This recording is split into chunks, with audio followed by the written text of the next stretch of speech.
there, fictional friends, and welcome to another episode of Fully Booked. I'm Meaghan. And I'm Shireen. And it is our last week of cozy mystery coverage here for the month of September at Fully Booked. And so, what did we decide to do this week? We decided Punish to ourselves. Yeah. If in case you guys weren't aware, so we've talked about the Hallmark Channel in general before. We did a whole Christmas episode last year. If you guys have been around for a while, or if you want to go listen to it, we watched 3 of them, and it was a lot. It was a trip. So if you guys want to go check out that episode, you definitely can. But in case you didn't know, Hallmark itself has so many different types of like spin-off things at some point that it's not all romance. They've also for the past like 10 years or so really gotten into the mystery side of things. And what better way for them to do that than to use cozy mystery material that already exists in book form and just adapt it for these TV movies. And they've definitely done that, but In the most diluted way possible. yeah, but we definitely, I guess, have some things to say about it. Yeah, if you guys weren't aware, there's an entire sort of spin-off of some sort of the Hallmark Channel called Hallmark Movies and Mysteries. And I don't know if they still do it, but there was definitely a period of time where they were doing like a Sunday night movie thing where every Sunday they'd release like a new original mystery movie. And there was a lot of them. Like there between are. like 2015 to like 2022, Yeah. I want to say there's been a lot. Oh, there are like upwards of 50 of them. There are a lot of there's a them lot for more than sure. that, yeah. So if you guys didn't know about this, that's it. So Cozy Mysteries, which we've been talking about for the whole month, we've mentioned several times that Cozy Mysteries tend to be series, generally speaking. It's very easy. They're like romances to an extent, like in the sense that there's a lot you can do with it. You can just keep on writing a series like this because there can always be a new mystery to solve. And if you've established your main couple of characters, then it's really easy to kind of just keep having things happen in this small town that they have to solve. Yeah, they're very good at that. Like, I will give them that. Like, they've got like a whole like plethora of these characters that, you've got like the Emma Fielding, the Hannah Swenson. Yeah, like you've got like, these characters, and then you just have to build like a little mystery around it. And they're kind of, their roles or their jobs in life are not cops for the most part. And it's, just what we talked about in a previous episode where they just find themselves having to solve this mystery and through circumstance. Yep. I've actually been, I'm like currently at this point, I'm sure by the time this episode comes out, it'll be on the website. So go check it out. But I'm currently in the middle of writing sort of a quick article for everybody about really how many of these Hallmark movies and mysteries are based on books, because there are a lot of them, like way more than you think. So I kind of came across these like several years ago because some like what's it called, like Lifetime and like W used to have like the Hallmark movies would play on those channels. Like this was back when I still lived with my mom, and she had like a bunch of like extra like cable channels and stuff. And this is sort of like in our neck of the woods, we don't really get Hallmark as a station in Canada. So what would happen is like they would play like some of the slightly older ones on W and stuff. My mom would just like have them on during the day, so you wind up seeing a bunch of them because of that. And I also do, read cozy mysteries semi-regularly. So I have actually read a good portion of like a couple of the series of books that have been adapted for Hallmark. And you think that when you're adapting something that's as sort of lighthearted as a cozy mystery, you won't need to make it any fluffier than it is. But Hallmark really finds a way to subvert your expectations that way. They make it really cutesy, and to the point where you kind of forget that there's been a murder. Oh, yeah. So like, because we each watched 2. A couple of them, yeah, exactly. I watched the Emma Fielding one, Sight Unseen. Yeah. And I forgot numerous times during this episode that someone was dead, that someone had died, like because it just wasn't like central to the plot for some reason. Like it was like, oh, okay, so there's a mystery, and normally, not normally, but oftentimes you say mystery and you think, okay, murder, they kind of go hand in hand. Sure. And that's what happened here, like she's an archaeologist, and Emma Fielding is an archaeologist. You can blame the author for that. Let's be real, but so. Yeah. And then, and then she finds this dead body as she's like, got her little like brush, and she's brushing away, and it's like, giving way to a bunch of dirt off someone's nose, and there's like a dead body, and then it's just kind of like floating in the background as part of the story. There happens not really to be important. I do think that some of them, I guess, do overall do a better job of like kind of anchoring the mystery itself to being the major plot point. If I think about like, I guess some of the ones that I've read, for instance, right? So I've read a couple of the Hannah Swensen mysteries, which on Hallmark are called Murder, She Baked. Obviously. Oh, that's why I couldn't find it anywhere. Yeah. That's why they're all called Murder. They're called Murder, She Baked, and they all have like a little subheading. I rewatched one of them for this. It's the Peach Cobbler mystery. They're all named after a food and something that gets baked, of course. And it's always, and I will give them that, like, they pick a thing like, like a chocolate chip cookie or a peach cobbler or a plum pudding or something. And in the story itself, like, and even in the movie, I will say it's what she's working on, trying to perfect or doing something with. So Hannah Swensen obviously owns a bakery in a small town, and all of the subsequent mysteries just revolve around that. It's someone dying, like either in her bakery, or someone that she knows who she was working with, or somebody in the town, and she happens to be the person who stumbles upon the murder as usual. She works with Mike, obviously newer detective in town. They don't like each other at first, quote unquote, with Hallmark like quotes around it. They don't like each other. Okay. Right. There's like, it's like very toothless, sort of like enemies to lovers types of things. Enemies. It's more like, oh yeah, that guy there who I don't really know so well. Yeah, who's told me, because it's literally his job to do this, that I can't be the person solving this mystery. Like, yeah, no, you can't. Therefore, he's my enemy. You're a baker.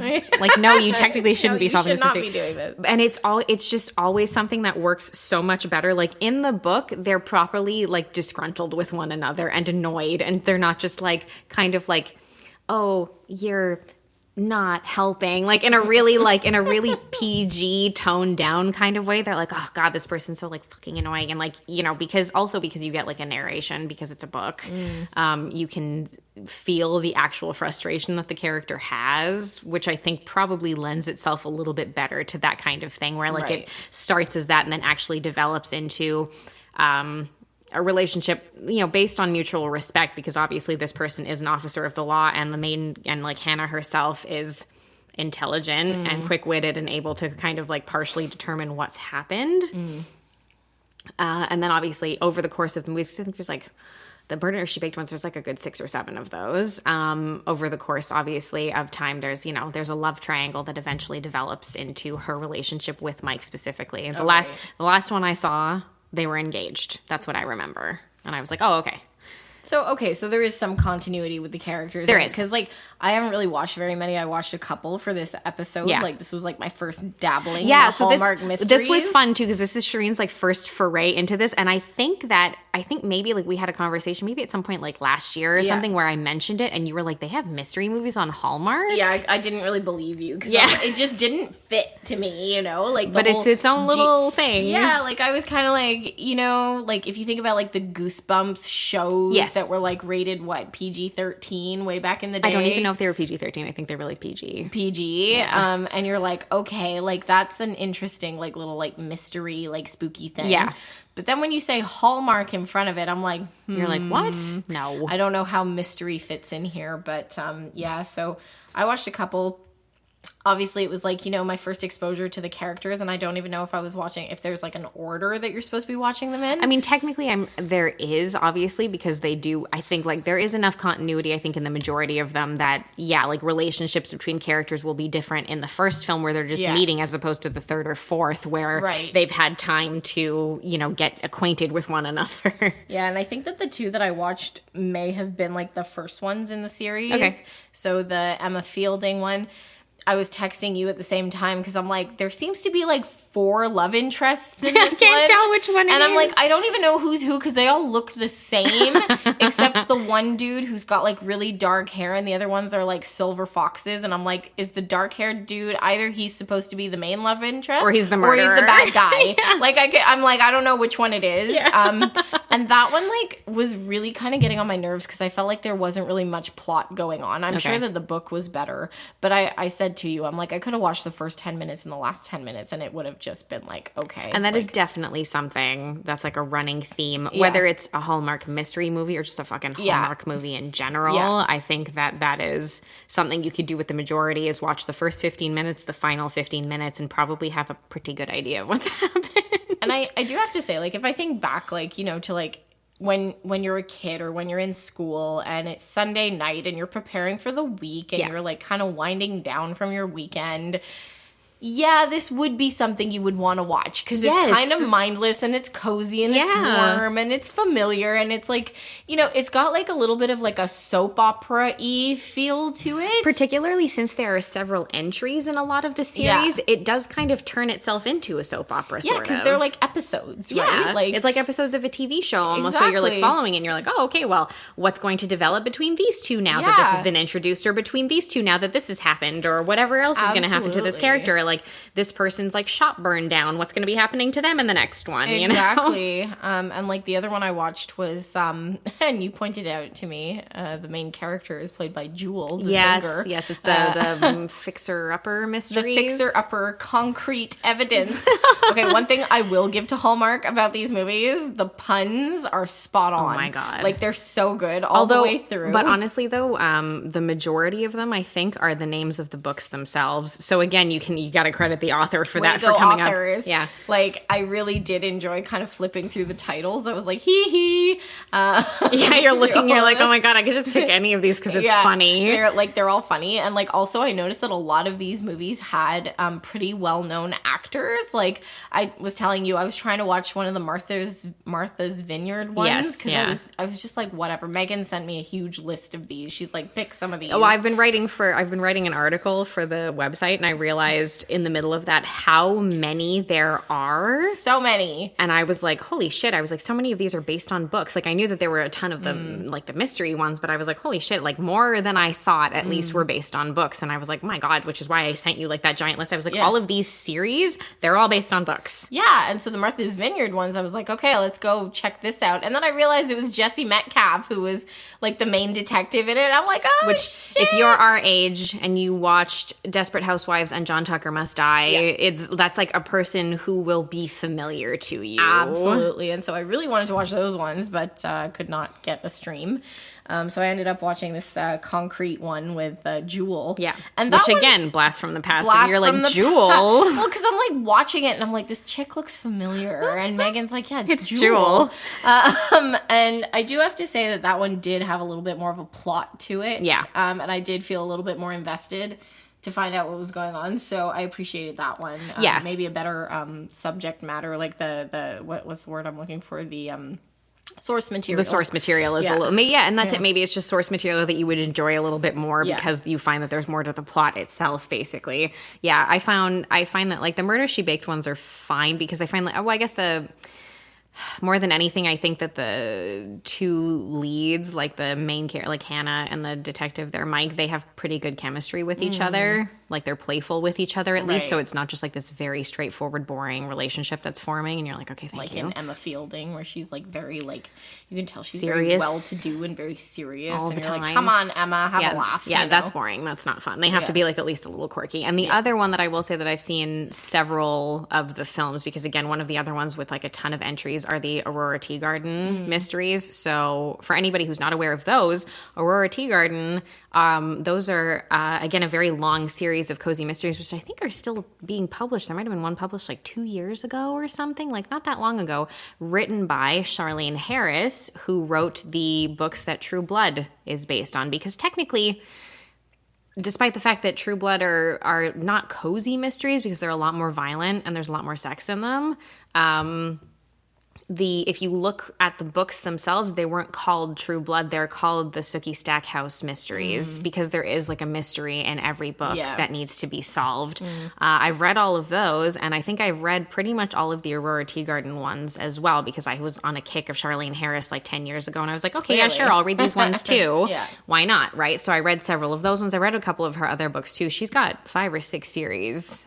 She's like a machine. Oh, she sure is. She's like in her 70s, and she's still just churning them out on a regular basis. Go, Charlene Harris. It's just her and Stephen King just keeping things going. They are keeping the whole book economy Keeping going. holding up the entire economy on their shoulders. They're both in their 70s, guys. They can't do this forever.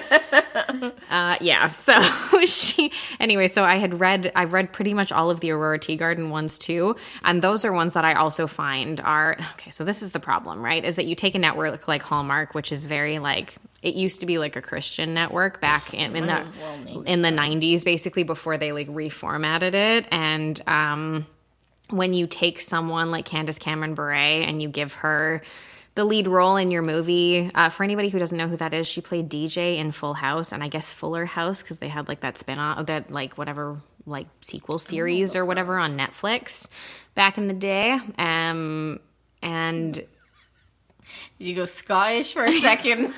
I did. Back in the day. So anyway, whatever. When you get somebody like that to play your lead character, who literally in interviews has said that in the movies that she's in, she doesn't even like kissing other men who aren't her husband. And I'm like, good Lord, it's just your job. Like, it's fine. If you're not comfortable with it, you're not comfortable with it. But like, then don't be in movies where you're expected to have a love interest. Like, I don't know what to tell you. So there are like a bazillion of those entries. And those are also ones I find, because especially if you've like seen True Blood, you're like, well, what the fuck? How did this wind up on Hallmark? Like anything that this woman has written at all. Yeah. Anyway, because of that, the Aurora Teagarden mysteries on Hallmark are so incredibly toned down that it just, you watch like two of them and you're like, good God, what is this? Yeah. Where when I read the books, like I've enjoyed them because she as a character is like, you know, quirky and messy and goes through like a lot of fairly serious things throughout the course of the series. She has different love interests. Things get messy with exes and stuff and uncomfortable. It's almost too bad that it ended up on Hallmark. I know. Right? It's one of those things where you're like, I get it, but I kind of wish that they had done it in a tone that's slightly closer to the tone of the novels, which is quite different. There is like obviously murders happen in the movies too, but you never see anything. In the books, there are quite a few more stakes that way. Like she is injured on a semi-regular basis dealing with this stuff. There are sex scenes, like open door sex scenes, not like this like closed door, like, you know, we just kissed once in a while kind of thing. Like, no. There's a whole bunch of that in but, like, the books. Find, like, so even in the Hallmark movies, there's no even like allusion to sex in them. It's just like, oh, like that is a man, this is a woman. Yeah. They will peck on the face. Yeah, pretty much. Once per movie, guy. If you're lucky, because in the two that I watched, I didn't see any pecking. Yeah, no, not really. No. Yeah, in the mysteries, you get them even less, I find, because they're building tension between the characters, which in the books I could see happening, right? Because they're not like immediately going to fall in love with each other necessarily. But I find that if you read books like this, you're much more likely also like, yes, some of them are very toned down. Of course they are. And they're very sort of like easy, low stakes kinds of things. But if you get into like the nitty gritty of the genre, you can definitely find some that where you can tell like, you know, there's like a little bit more danger to it. And these characters are grown adults, and so sexual attraction to one another is like a normal thing that will happen between characters. Yes. Oh, yes. Excuse me while I clutch my pearls. You know, in a lot of Hallmark movies, you watch them, and you're like, oh, God, we're not even going to show any ankle in this movie. Like, oh, man. No comment. It's a lot after a while. So it is too bad, because I find like, you know, if you think of adaptations outside of like Hallmark stuff, right? If you think of cozy mystery adaptations or even older mysteries, you know, your things like your Agatha Christie adaptations and stuff like Columbo. That. Yeah, that's it. Like, you know, older adaptations of different books like this that were also written at an earlier time, so would have been technically like less risque to an extent, but still somehow you can watch like an Agatha Christie adaptation and you're like, my God, there was more violence in this than there was over in this one that was only written a couple of years ago, you know? And it's just wild to see how that happens. I mean, I guess they have an audience and like, look, we're watching it, right? So like at the end of the day, they're doing something right.